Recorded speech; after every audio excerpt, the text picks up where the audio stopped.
beyond doubt. What is now building up is relaxation and laughter and those positive effects which we know reduce the stress hormones and act as an antidote to stressors, but then can produce effects in strengthening the immune system and increasing various sorts of markers of the strength of the immune system. And going on from that, showing that there is an actual protective effect against viral infections. If a little bit of pleasure is good for us, could more be even better? For most people, for example, if you eat a piece or two of chocolate, you get to a place where you really don't want any more chocolate, where it would be, you know, kind of make you feel sick to eat too much chocolate, and so you stop. Oh, a good one! There are limits to the healthy power of pleasure. This is fantastic. This is the one. Limits we are all in danger of being drawn beyond.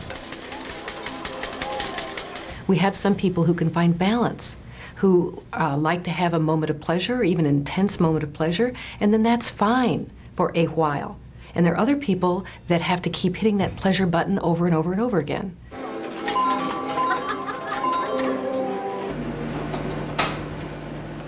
The total power of pleasure is graphically illustrated in this laboratory rat. Its reward system, the part of its primitive brain which initiates pleasure, has been wired with an electrode.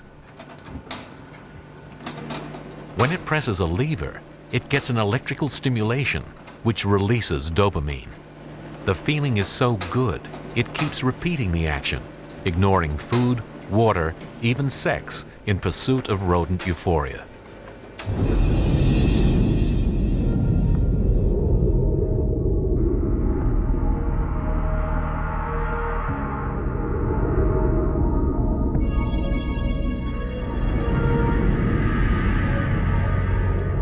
For the rat, instant pleasure is a death sentence.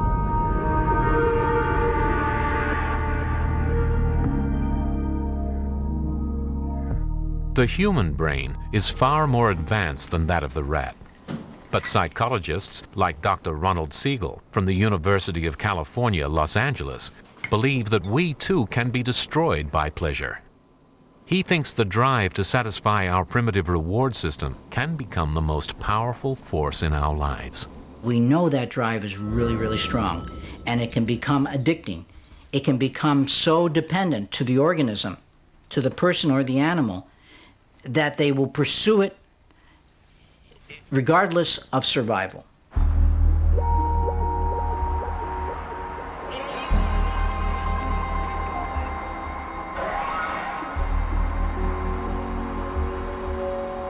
I was dead broke, and I took a ring that my grandmother had left me.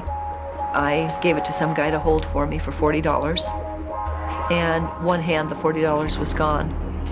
I didn't want to do this anymore, and I didn't know how to stop. Karen's gambling addiction was ruining her life. But surprisingly, she was no longer pursuing the reward of a win. She just wanted to keep playing. It wasn't even so much the money as what it did to me. It was the excitement of gambling. I didn't care whether I really won or lost as long as I had enough money to stay in action. Understanding how the primitive reward system interacts with the rest of the brain is pushing the limits of behavioral science. Here, can you hold these right there while I pull the cap over your head? This is not a hypodermic needle, it's blunted. New research at the University of Chicago is showing how complicated gambling addiction can be. I'm just going to put a little bit of gel into each of the holes. It may feel a little cold. By comparing the brain waves of gambling addicts and social gamblers, they have made a startling discovery: that addicts like Karen prefer to lose.